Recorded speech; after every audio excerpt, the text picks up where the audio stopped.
Saya kan sebagai Kepala Staf Angkatan Darat, dan saya menghadapi tekanan.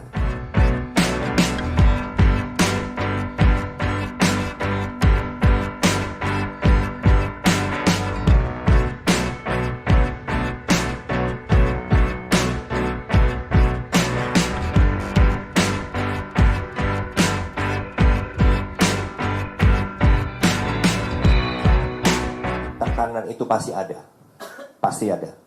Karena 5 tahun lalu, 2019, saya kan sebagai Kepala Staf Angkatan Darat, dan saya menghadapi tekanan.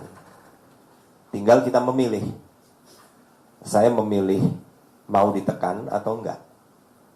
Nah itu aja. Jadi saya pastikan 2019 saya tidak memberikan perintah apapun untuk memenangkan salah satu calon waktu itu, walaupun tekanan yang cukup berat. Jadi makanya tadi saya mengapresiasi sebenarnya kepada seluruh komponen ASN, Polri, dan TNI yang pasti dilibatkan dalam tugas-tugas penyelenggaraan pemilihan presiden, pemilihan legislatif, dan bahkan pilkada tahun depan. Tetaplah profesional karena memang aturannya sudah sangat jelas.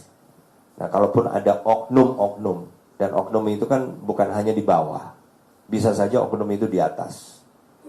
Karena tadi saya sebagai pejabat waktu itu pun menerima tekanan. Dan kalau saya memilih untuk menerima tekanan itu, berarti kan saya akan melakukan tindakan yang akan melanggar peraturan perundangan sendiri.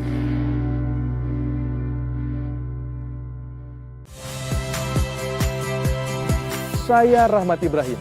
Saksikan program-program Kompas TV melalui siaran digital, pay TV, dan media streaming lainnya. Kompas TV, independen, terpercaya.